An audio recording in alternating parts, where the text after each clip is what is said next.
My dear student, আজকে আমি একটা গুরুত্বপূর্ণ টপিক বিয়ারিং নিয়ে আলোচনা করব। প্রথমেই জানব what is bearing. A bearing is a machine element that constrain relative motion to desire motion and reduce friction between moving parts. এখানে একটা বিয়ারিং হচ্ছে একটা মেশিনের একটা উপাদান যেটা গঠিত হয়েছে রিলেটিভ মোশন, যে মোশনটা থাকে সেই মোশনটা যাতে ঠিকঠাক তার ফ্রিকোয়েন্টলি যাতে মুভমেন্ট করতে পারে সেই কাজটা বিয়ারিং করে। এছাড়া বিয়ারিংয়ের মূলত আরেকটা মেন জিনিস, it's reduce friction between moving parts. দুটো মুভিং পার্টস বা একটা স্ট্যাটিক এবং একটা মুভিং পার্টসের মধ্যে যে অ্যালাইনমেন্ট, এই জায়গার মধ্যে যদি ফ্রিকশন হয় সেই ফ্রিকশনটাকে রোধ করা এটা বিয়ারিংয়ের একটা অন্যতম কাজ। এরপর আমরা জানবো যে বিয়ারিংয়ের টাইপস অফ কী পারপাসে আমরা বিয়ারিং ব্যবহার করি। Support and hold the shaft in fixed position.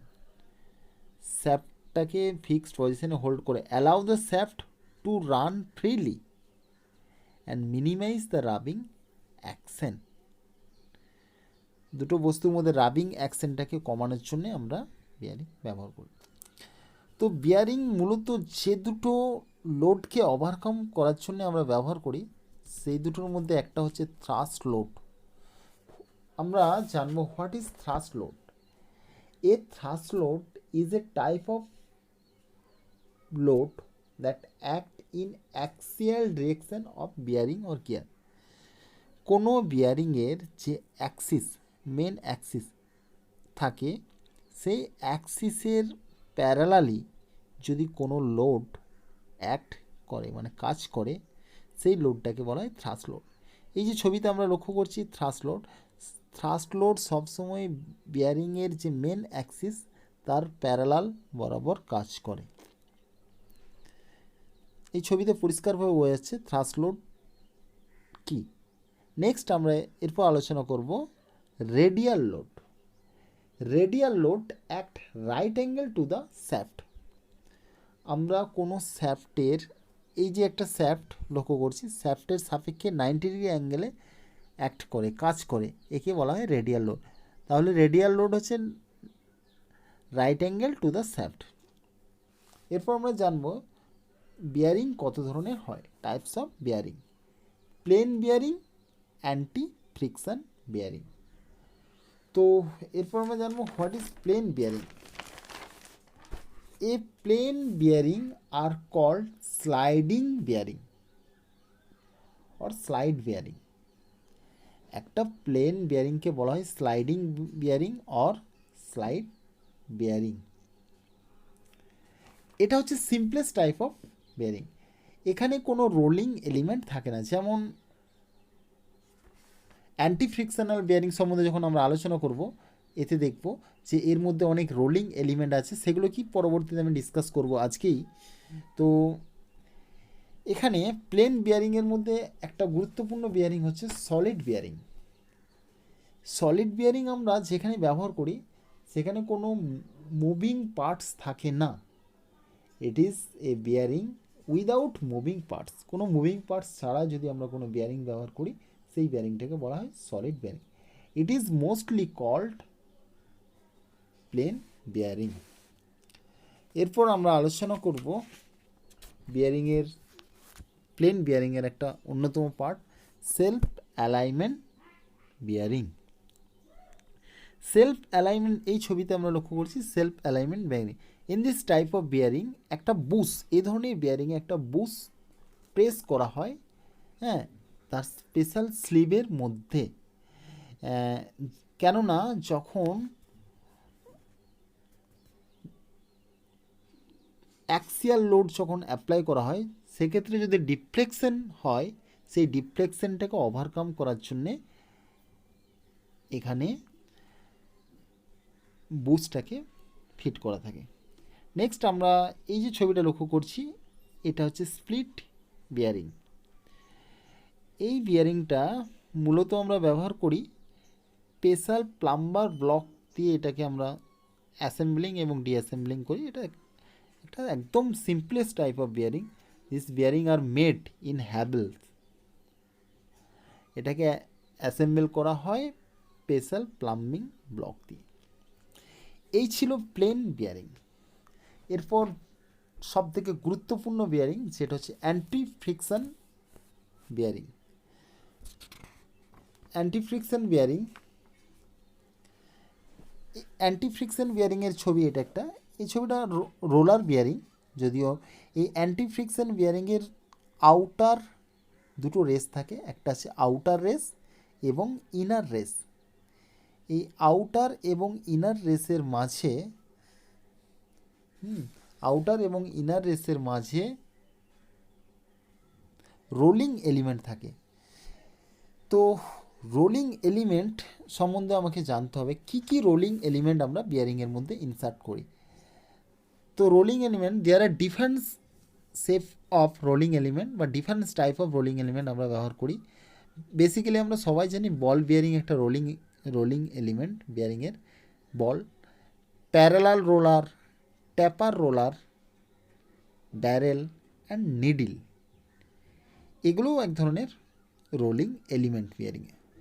তো এখানে যে রোলিং এলিমেন্টগুলো ব্যবহার করি সেগুলো মূলত তৈরি হয় ক্রোমিয়াম এবং ক্রোম নিকেল স্টিল দিয়ে। খুব ইম্পর্ট্যান্ট একটা টপিক। তো এগুলো এতটাই পলিশ করা থাকে সারফেসটা যাতে স্লাইডিং মুভমেন্টটা খুব তাড়াতাড়ি হয়। এখানে অ্যান্টি ফ্রিকশনাল বিয়ারিংয়ে আর একটা ছবি আমরা লক্ষ্য করছি। এর মধ্যে আমরা বল কেজ, যার মধ্যে বল অবস্থান করে বলটাকে রাখা হয়, বল বিয়ারিংয়ের বল, সেই বল কেজ আমরা এই বিয়ারিংয়ে দেখতে পাচ্ছি, যেটা আগের ছবিতে থাকেনি। এরপর আমরা বল বিয়ারিং সম্বন্ধে ডিটেলস জানব। What is ball bearing? Ball bearing, it is a type of rolling element bearing that use ball. এটা এক ধরনের রোলিং এলিমেন্ট বিয়ারিং যেখানে বলটাকে আমরা ব্যবহার করি to maintain the separation between the bearing race. এটা কি উদ্দেশ্যে আমরা ব্যবহার করি? Reduce rotational friction. আমরা রোটেশনাল যে ফ্রিকশন সেটাকে রিডিউস করার জন্য আমরা এটা ব্যবহার। তো বল বিয়ারিং দু ধরনের হয়। আগের ছবিটা আমরা লক্ষ্য করলাম সিঙ্গেল রো বল বিয়ারিং, এটা হচ্ছে ডবল রো বল বিয়ারিং। তো ডবল রো বল বিয়ারিং এখানে দুটো row angular contact bearing, two row of ball arrangement back to. এখানে দুটো রো পরস্পর প্যারালালভাবে থাকে। এই যে ডাবল রো বল বিয়ারিং এমন একটা বিয়ারিং যেখানে অ্যাক্সিয়াল লোড এবং রেডিয়াল লোড, দুটো লোডকে প্রতিহত করার ক্ষমতা এর মধ্যে থাকে। This bearing are use to overcome axial load and radial load. এরপর আমরা আলোচনা করব radial bearing. Radial bearing, it is a friction reduction device that carry load radially around its axis. Radial ball bearing এমন এক ধরনের ball bearing যে radial লোডটাকে overcome করার জন্যে এর মধ্যে ফ্রিকশন রিডাকশন ডিভাইস থাকে। এই যে ছবিটা আমরা লক্ষ্য করছি এটা হচ্ছে taper roller ball bearing. Taper roller bearing, this bearing are use to take high axial thrust load. এই বিয়ারিংটা আমরা ব্যবহার করি হাই অ্যাক্সিয়াল থ্রাস্ট লোডকে ওভারকাম করার জন্য। নেক্সট আমরা আলোচনা করব, নেক্সট যে ছবিটা লক্ষ্য করছি, নিডিল রোলার বিয়ারিং। এই ধরনের বিয়ারিং আমরা ব্যবহার করা হয় স্মল ডায়ামিটার, যে নিডিল শেপের যে বিয়ারিংগুলো আমরা লক্ষ্য করছি, এগুলো অনেকটা স্মল ডায়ামিটার, এর ডায়ামিটারটা খুবই ছোট। তো এই ধরনের, এই ক্ষেত্রে আমরা নিডিল বিয়ারিং আমরা ব্যবহার করি। অ্যাঙ্গুলার কন্ট্যাক্ট বল বিয়ারিং, এই ছবিটা আমরা লক্ষ্য করছি angular contact ball bearing. Next আমরা আলোচনা করব thrust ball bearing. Thrust bearing are use to take vertical thrust load. Vertically যদি কোনো থ্রাস্ট লোডকে ওভারকাম করার জন্যে এই বল বিয়ারিং আমরা ব্যবহার করি। ভার্টিক্যালি যদি কোনো থ্রাস্ট লোড অ্যাপ্লাই করা হয়, সেই থ্রাস্ট লোডটাকে ওভারকাম করার জন্য আমরা থ্রাস্ট বল বিয়ারিং ব্যবহার করি। Special thrust ball bearing are available which can also take horizontal and thrust bearing. Thrust bearing দু ধরনের হতে পারে, horizontal thrust bearing and vertical thrust bearing. তো এই ছবিটা হচ্ছে ভার্টিক্যাল থ্রাস্ট বিয়ারিংয়ের।